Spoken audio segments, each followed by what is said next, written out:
Okay, students, today we are going to the topic comparison of burning and respiration. Okay, respiration is also an oxidation process. Okay, oxidation reaction is a reaction in which a substance adds on to oxygen is called oxidation reaction. Okay, it may be fast or slow. But what is the definition of combustion? When a substance combines rapidly with oxygen, it can give out heat and light. That phenomena is called combustion. Okay, here the comparison of combustion and respiration. Okay, respiration, the burning is same as combustion. Okay, respiration is also an oxidation process. In respiration, the glucose which is produced from the digestive system in our body, the digestive system convert the food into glucose. This glucose combines with the oxygen. Okay, that combines with oxygen. This oxygen is coming from the breathing system in our body. Okay, this glucose combines with this oxygen which will produce carbon dioxide gas plus water plus energy.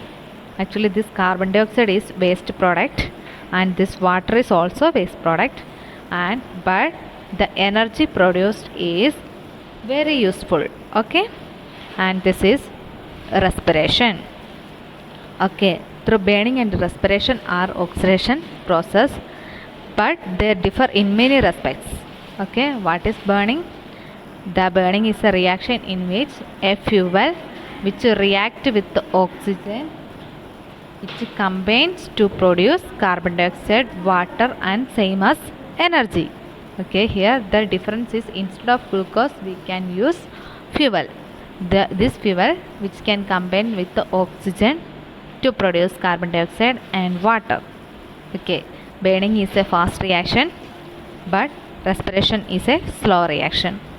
Burning does not need a catalyst but respiration need a catalyst. Okay, respiration takes place only in the presence of certain catalysts such as enzymes. In burning, the residue, if any, it does not retain water. Okay, in burning residue, it does not retain water. It does not retain that water, but in respiration, water is the essential residue. Okay, and here the comparison between burning and respiration is given in the table. Page number 76 in your textbook. Burning is an oxidation process, respiration is also an oxidation process. And burning and respiration, the energy is produced, it is given out of the system. So both are exothermic process. Respiration and burning both are exothermic process. We know that burning is a fast reaction, respiration is a slow reaction. And burning will happen only in presence of high temperature, but respiration takes place at ordinary temperature.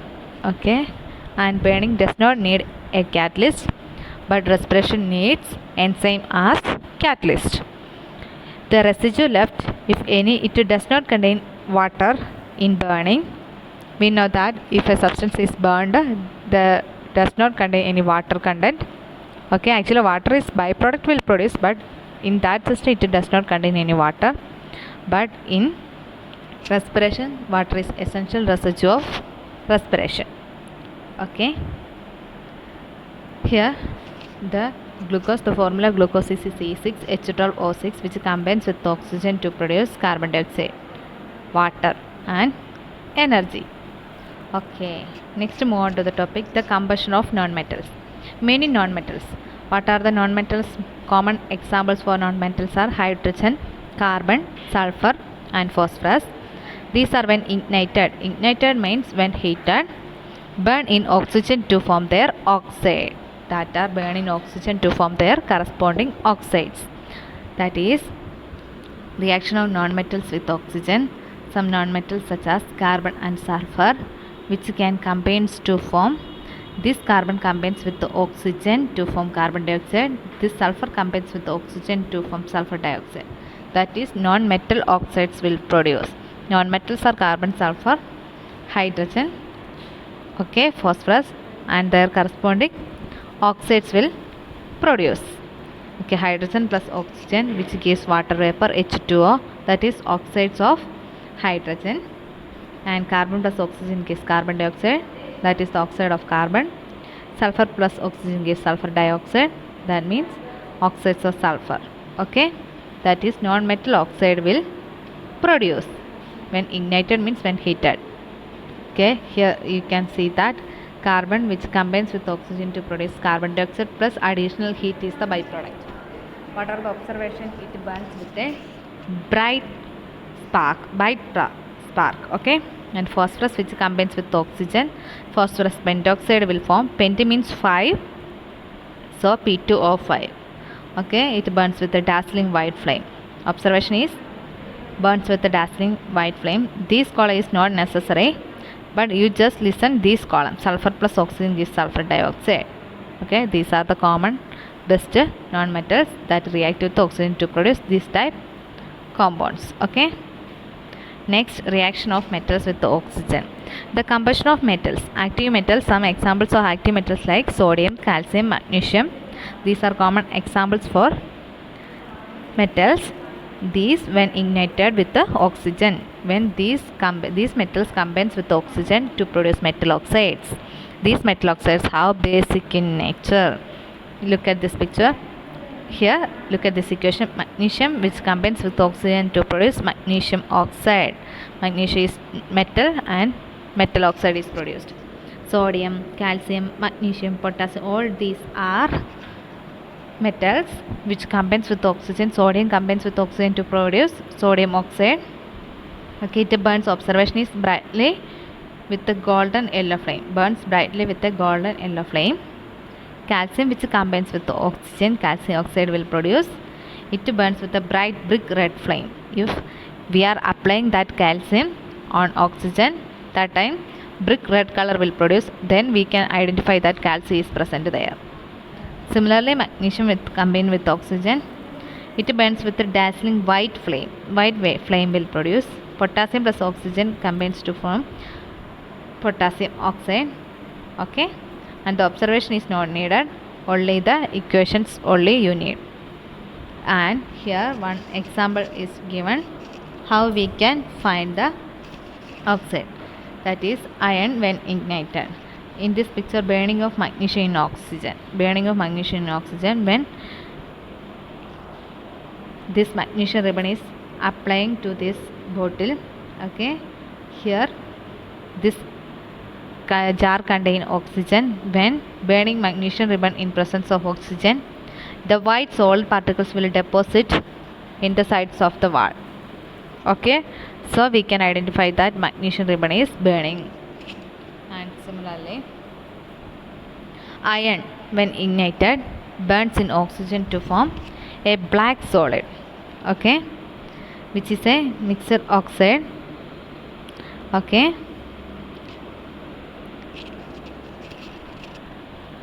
which is a mixed oxide of iron 2 and iron 3. Okay, iron 2 and iron 3. FeO, the oxidation state is 2, and Fe2O3, oxidation state of iron is 3. It combines to produce FeO, Fe2O3, that is totally 3 Fe, that is Fe3, and 4 oxygen total, that is Fe4, Fe3O4. Okay, it occurs in nature. Iron when ignited burns in oxygen to form a black solid. Actually the black solid is a mixed oxide of iron 2 and iron 3, a mix of FeO and Fe2O3 represented by the formula Fe3O4. This mixed oxide is called a tri-iron tetroxide. The structure of tri-iron tetroxide is looking like this.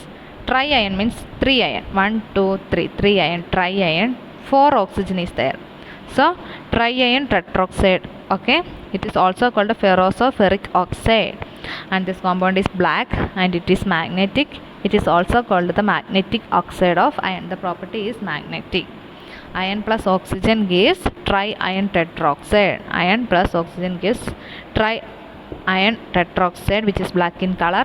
Okay, and next is combustion of compound. A larger number of compounds are combustible. Some common examples are carbon monoxide, which is formed by the combustion of carbon in insufficient supply of air.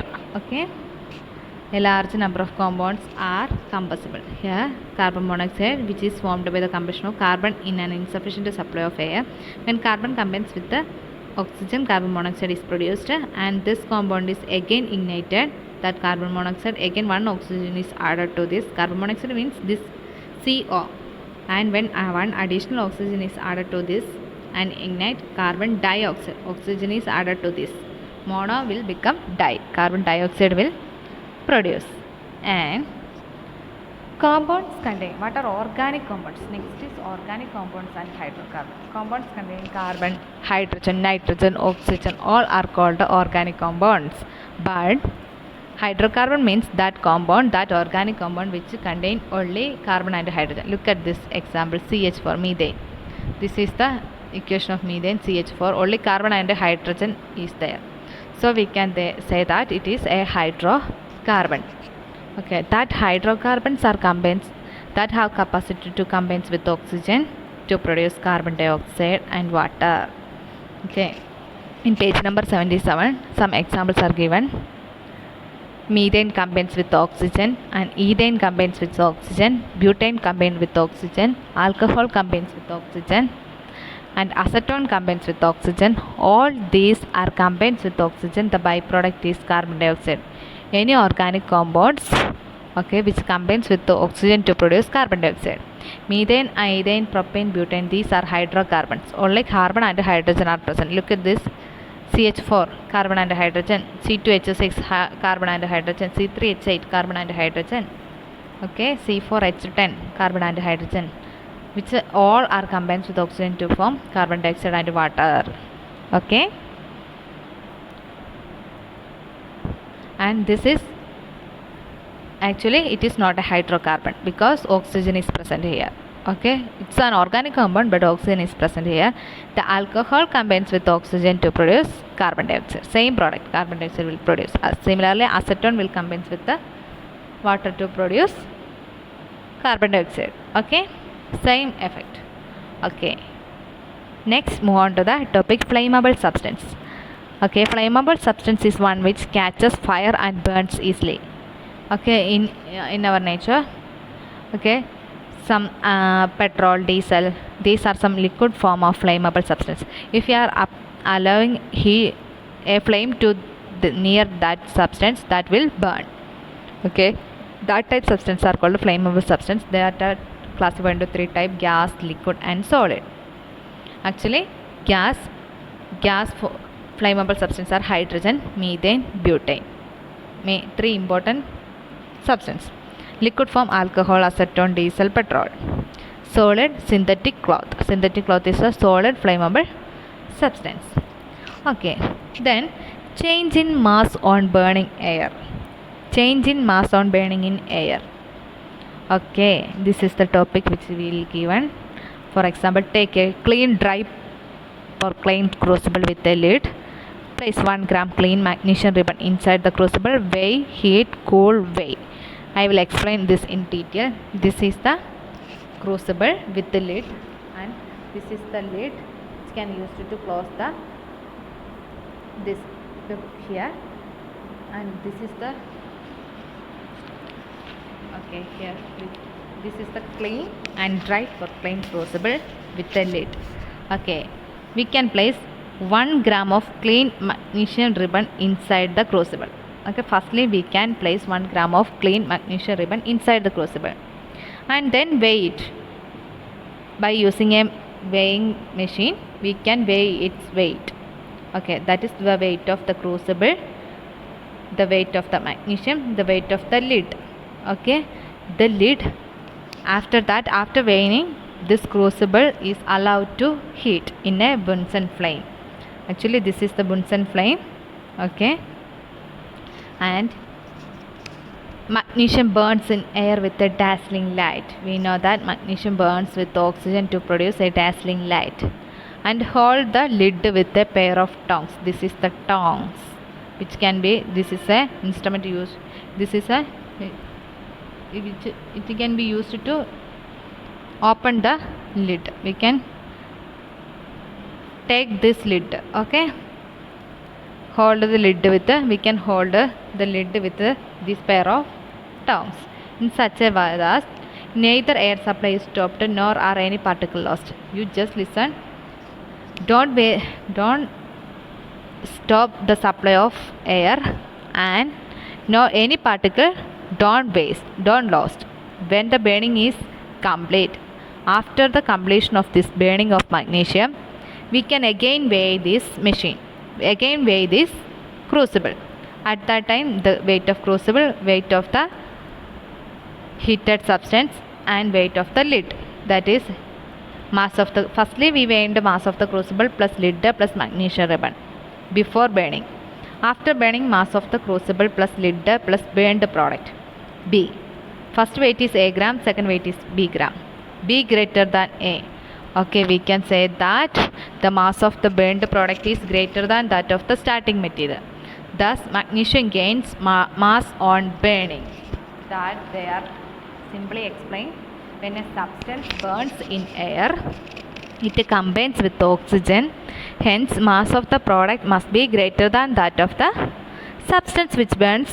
Thus, the mass of the magnesium oxide formed by the burning of magnesium in air is greater than that of magnesium burn.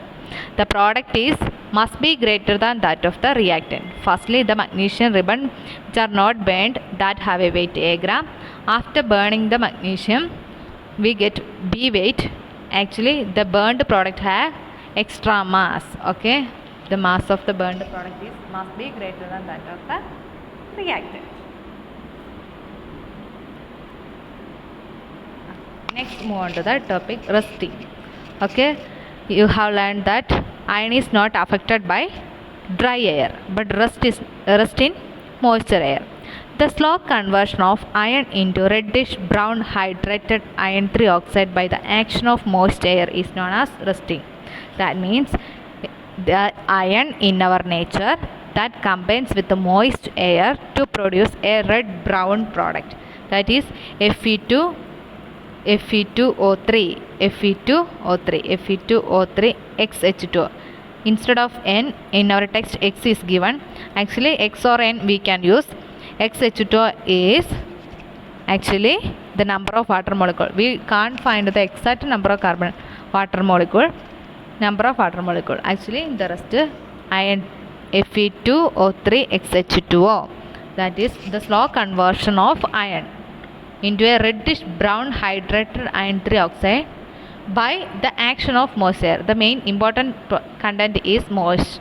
When the iron is combines with the moist air, that will produce a reddish brown color, and that is called a rust. Okay, and we can compare burning and rusting. Actually, we already discussed burning is a fast reaction taking place at high temperature, but rusting is a slow reaction. Rusting is a slow reaction. It will happen only in slow time. Burning requires only oxygen apart from combustible substance, whereas rusting requires moisture. We know that moisture is important content for the rusting, and the residue after burning does not contain the element of water. Okay, in burning it does not contain element of water, but in rust left again it contains water molecule. Okay, burning is an oxidation process, rusting is also an oxidation process. Both are exothermic reaction, that is energy is released here. Okay, burning is a fast reaction, rusting is a slow reaction. Burning happens only at high temperature, rusting happens only at ordinary temperature. It does not require other than the combustible substance and oxygen. It does not require any moist air, only combustible substance and oxygen. It requires moist compulsorily. In burning, the residue left if it does not contain any water, but this residue which left contain water molecules. Okay, and many other metals undergo similar corrosion, but the resulting oxides are not commonly called rust. Okay, many other metals, copper, zinc, all are undergoes this type corrosion, but the resulting oxides, that is iron oxide Fe2O3 XH2O, such oxides are not commonly called rust. Next, we can test the oxygen. How we can test oxygen? Firstly, take a conical flask or a test tube which contain oxygen gas. A glowing splinter is allowed to insert inside the flask. At that time, that will glow. That splinter, it burns brightly in oxygen. That means if you are applying this glowing splinter into a jar which contain oxygen. Actually, this oxygen, how we can produce oxygen? That is manganese dioxide which combines with the hydrogen peroxide. We can add some hydrogen peroxide inside the tube and add some manganese dioxide. We already discussed that manganese oxide combines with the hydrogen peroxide to produce oxygen. Okay, when we are applying manganese dioxide and hydrogen peroxide inside the tube, at that time we know that oxygen gas will produce. At that time we insert a glowing splinter. Then suddenly the glowing splinter burns brightly in oxygen. Okay, here firstly inserted, then brightly in oxygen. That means the oxygen is present inside the jar. All combustion processes require oxygen. What are the uses of oxygen? All combustion processes require oxygen, which is usually derived from air. It is required for respiration also, and oxygen burns food in our body to liberate energy. We know that glucose which combines with oxygen to produce carbon dioxide, water and energy. That oxygen is necessary for the respiration. And oxygen is given to patients suffering from respiratory problems in hospitals. Deep sea divers that carry a mixture of hydrogen and helium for respiration, because instead of hydrogen, if they are using nitrogen, then it would have dissolved in their blood under high pressure in the depth of the sea. We can see that under depth of the sea there are high pressure. If they are carrying nitrogen gas along with the oxygen, that nitrogen gas highly dissolved in their blood, and the divers return to the surface, the nitrogen would have come out of the solution and forming bubbles. That bubbles could form in the bones, muscles, brains, etc., causing pain, paralysis or even death will happen. That's why they are carrying a mixture of oxygen and helium. This is oxyacetylene torch, and it is used for cutting and welding metals. Okay, in such a torch, a mixture of oxygen, this contain acetylene, which combines here to produce a flame, high temperature flame. This flame we can use to